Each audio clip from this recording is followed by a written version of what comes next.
Hey, welcome everyone. This is the Dojo Live recap show where every week on Monday we recap last week's interview with our guest. Last week we had Christy McCann Flynn, and we were talking about culture of learning. It's just me today, so if you have some comments or questions, submit them in the stream here. We're streaming live on LinkedIn, Facebook, YouTube, Twitter, and Twitch. So just place a comment, ask a question.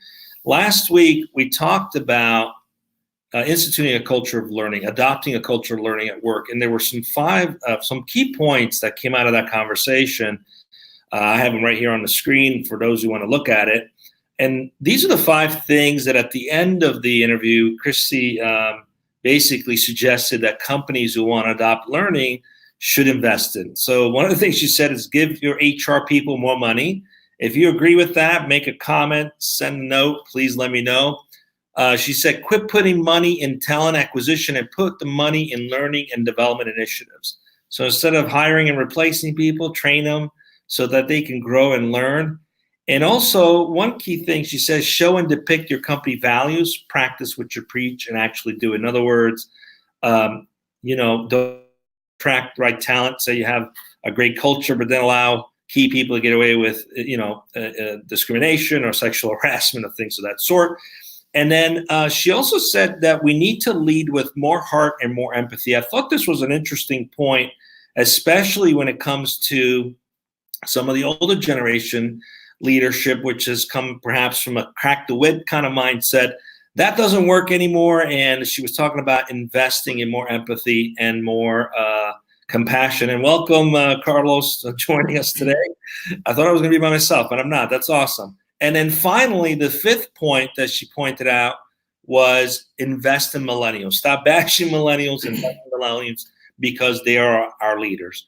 Hey, Carlos, of those 5 things, I'd love to hear which one of them stood out the most for you. I'll tell you what stood out for me.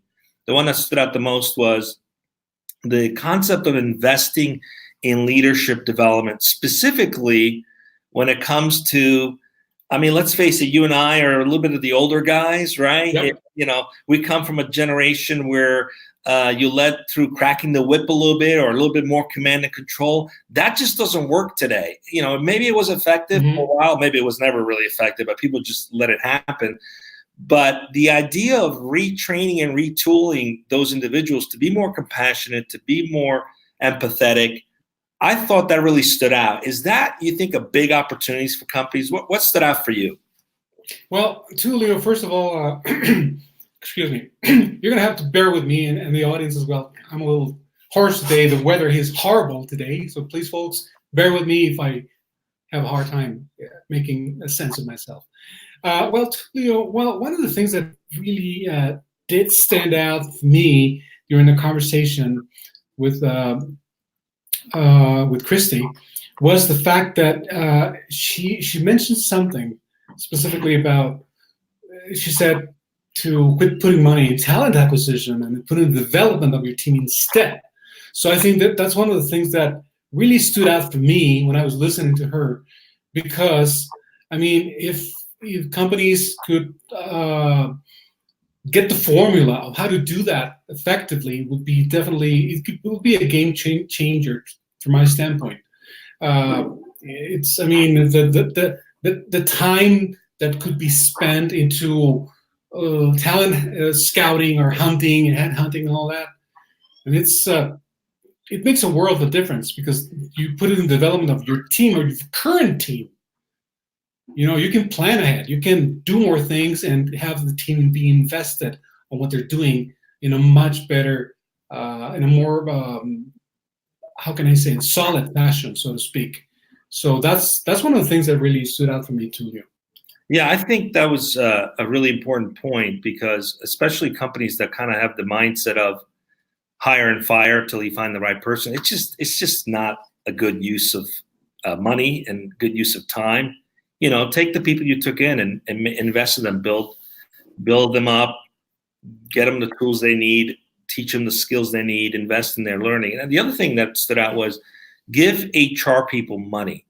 And she made an interesting point. HR gets the least budget to do their job when in fact HR has all the people in the organization, right? So it was an interesting conversation and a point she made about giving HR money so that they could do their job effectively. Now we know, for example, in our own company, in Nearsoft, we have almost 10 people in what we call people development. We don't call it HR because we don't call our people resources. So it's not managing human resources. But that investment pays off because it's something that it's about investing in people, developing programs for people. And it's something we have seen work very well. And I know companies, for example, Gary Vee has the chief heart officer, Claude Silver, who's really focused on people. And by the way, guys, we're excited to have Claude on Dojo Live. She's going to be one of our guests on April 8th. So you don't want to miss that. But I think it's really important that companies shift their mindset to focusing on the people, investing in the people, and giving the folks that are basically responsible for the well-being of the people in the organization the money and the resources and the ability to do that effectively. Yeah, indeed. And also one of the things that also stood out is that when she mentioned that specifically about the company culture, why the company culture exists around the people that are there, but also why they're there. So I think that it might not be one of the 5 key points that we mentioned today, but that's something that I do remember very, very, very solidly is because I myself even had that thought is what's important for me. It's not just the company culture as how I feel, but also the why. Why am I here? So I think it's important to answer those questions to build a solid team. That's also something that stood out. Yeah, so really great episode. For those of you who haven't watched it, I encourage you to check it out. You can go on dojo.nearsoft.com and find it. It was a great conversation about what companies can do to invest in their people, to create a learning culture and the value of creating a learning culture. I don't think anyone doubts the value of that, but apparently not enough companies are making that investment and can't figure out why. But we got some good points out of that. So if you're on the fence about it, or you're trying to push that over the fence with some of your leadership, perhaps you're someone in HR who's trying to make a case for creating a learning organization, check out the show. It could be a good reference point for you to point to.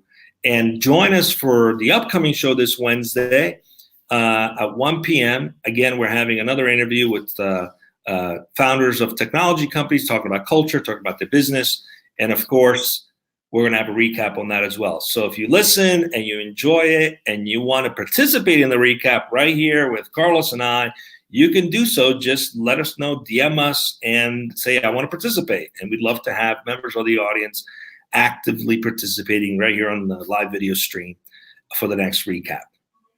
Carlos, unless you could think of anything else, I think that's all I have for today.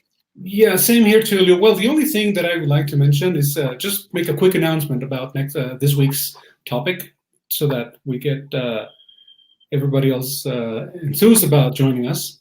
It's going to be about artificial intelligence, the bridge to worldwide educational access, with Michael Puskar, the co-founder at Oiga.com. So again, that's going to be here in Dojo Live, 1 p.m. Pacific. Artificial intelligence, the bridge to worldwide educational access. Great. Thanks for joining us, everyone, for the quick recap show, and have a great rest of your week. Thank you, everyone. Thank you, Tulio.